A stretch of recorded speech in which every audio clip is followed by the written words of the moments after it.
ચાંદખેડા વિસ્તારમાં કાયદા અને વ્યવસ્થાની સ્થિતિ કથળી ગઈ હોય તેવા દ્રશ્યો સામે આવ્યા હતા।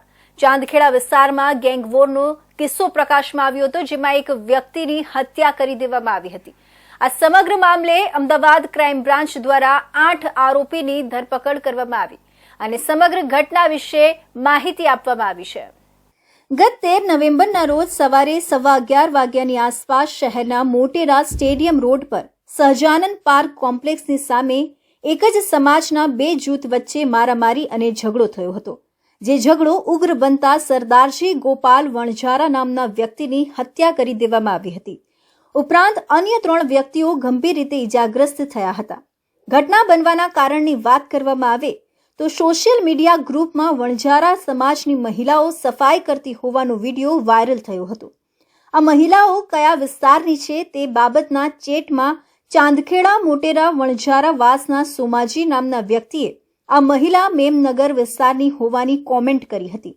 તે બાબતે મેમનગર વણઝારા વાસના જૂથ તથા ચાંદખેડા મોટેરા વણઝારા વાસના જૂથ સાથે બોલાચાલી અને ઝઘડો થયો હતો।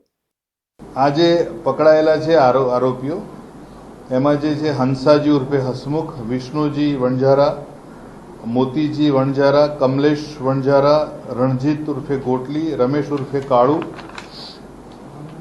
અને પવન વણઝારા અને અરવિંદ મેરાજી વણઝારા। એમાં આ જે સરદારજી ગોપાજી વણઝારાને મારવામાં મુખ્યત્વે હંસાજી, વિષ્ણુ અને મોતીજીનો રોલ ભૂમિકા છે। પ્રાથમિક પૂછપરછ દરમિયાન આરોપીઓ જણાવેલું છે કે સમાધાન માટે ભલે ભેગા થયા છે, પણ અગાઉ 2 વાર આ જ પ્રકારે ઝઘડા થયેલા છે। જો સમાધાન ન થાય તો સામેવાળાનો જે ઉગ્ર સ્વભાવ છે તો આપણે પણ તૈયારી સાથે આવવું જોઈએ।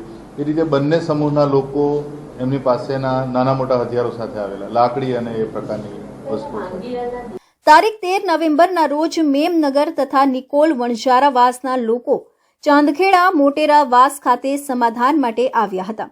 તે વખતે ફરીથી ઉગ્ર બોલાચાલી અને ઝઘડો તથા મારામારી થઈ હતી, જેમાં એક વ્યક્તિનું મૃત્યુ નીપજ્યું તથા અન્ય 3 વ્યક્તિ ગંભીર રીતે ઇજાગ્રસ્ત થયા હતા।